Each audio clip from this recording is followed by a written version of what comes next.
But again, making use of those volunteers was very, very helpful. Helped us out on the cost, right? So the next slide, this shows a little bit more. You can see the turtle. You can see upper right-hand corner there. That's Adam Muller. He is a local sculptor, and he sculpted the head and the 4 feet for the turtle.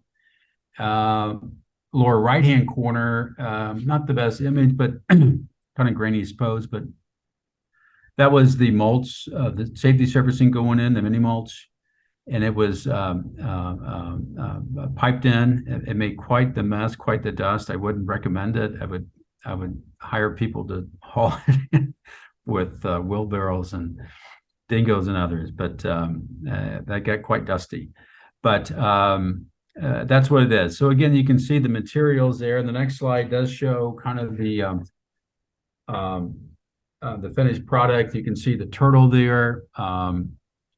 He doesn't officially have a name. We generally first we called him Brutus. Now we call him Terry. It's a little more general, and you can see it's very popular. The slide is on the back side, which is essentially is his tail. You can see the kids climbing on it. You can see the lower left-hand corner. That's our fence. Again, it's very open. Just gives that demarcation, that delineation for parents to tell their kids, you do not go past that line. And it's worked so far. The next slide just shows a little bit more. Might add on that turtle helped to give identity to the playground, right? Where it didn't have one before. It is now officially called Oakland Avenue Playground.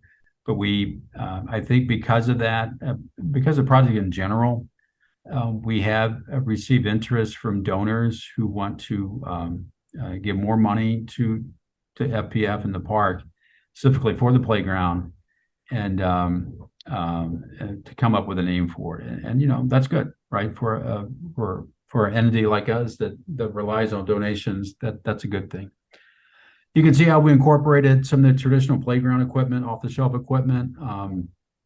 Again, it's landscape structures out of Minnesota, obviously the big playground manufacturer there. And how it's used. There are some educational panels, lower left-hand corner. They, in this case, where the major donation came from PNC Bank. I mean, they're based out of Pittsburgh, but and the focus is on money, surprise. But the panels. Again, it helped with the implementation of it.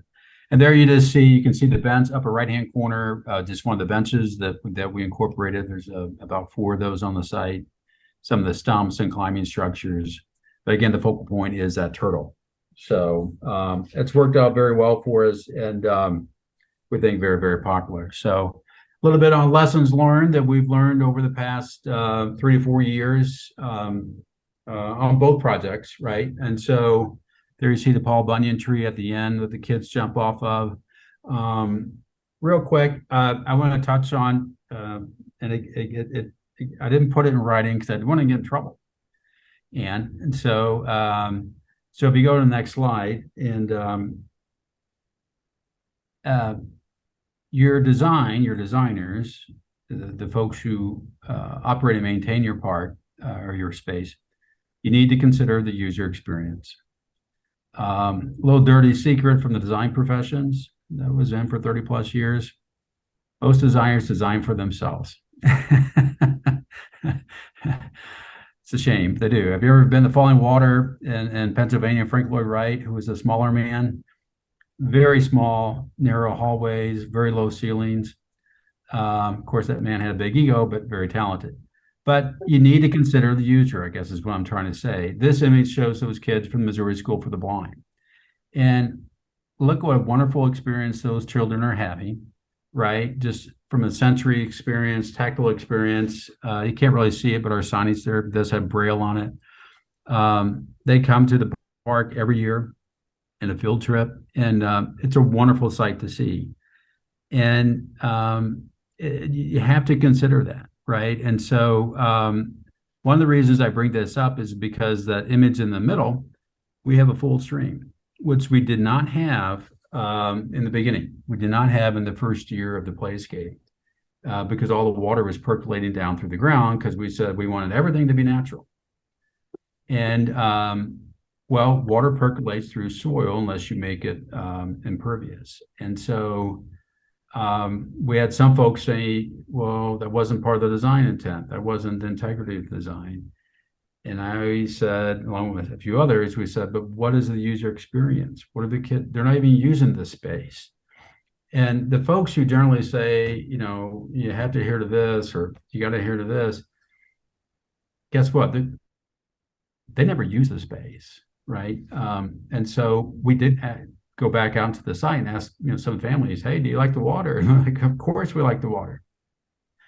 We won that fight. We eventually came in. We paved that stream in between the existing large stones, which were limestone. And then over time, a lot of that silted up. We now have water bank to bank all the way down from the bubbler number 1 on top to bubbler 4 at the bottom. And we think that's good. That's a better experience for the user, for the kids, right?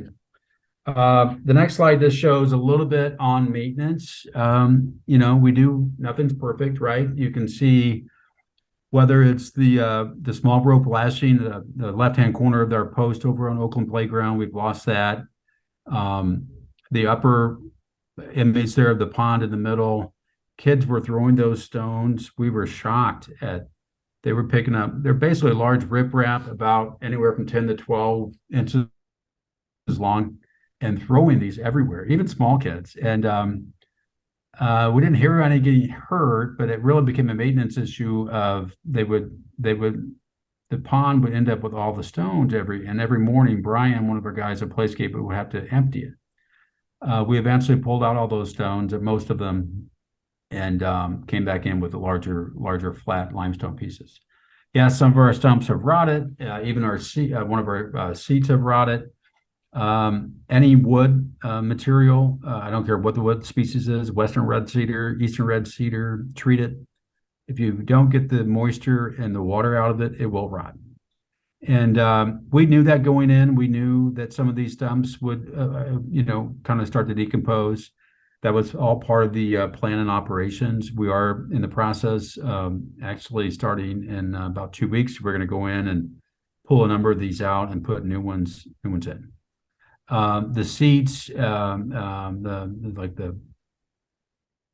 stump turtle, all those stumps, any of that unfinished wood, the bare wood, we do treat with a boiled linseed oil, which you can get at any hardware store. And we put that on. That has helped quite a bit with preserving the wood, which is predominantly oak, hickory, sycamore, cherry, black locust, and it works for the most part. But again, if you notice the bench on the right-hand corner there, lower right-hand corner, that was milled from one of the oak trees on the site. That is probably one of the more shitty locations we got about 10 of those benches. And that is the only one that's really kind of decomposed. It's decomposed badly, but it has. Some of the stumps, especially in Oakland Playground, will grow fungi. They'll have mushrooms come out. And actually, the first summer, we had a number of fungi erupt from the safety surfacing. Was not attractive.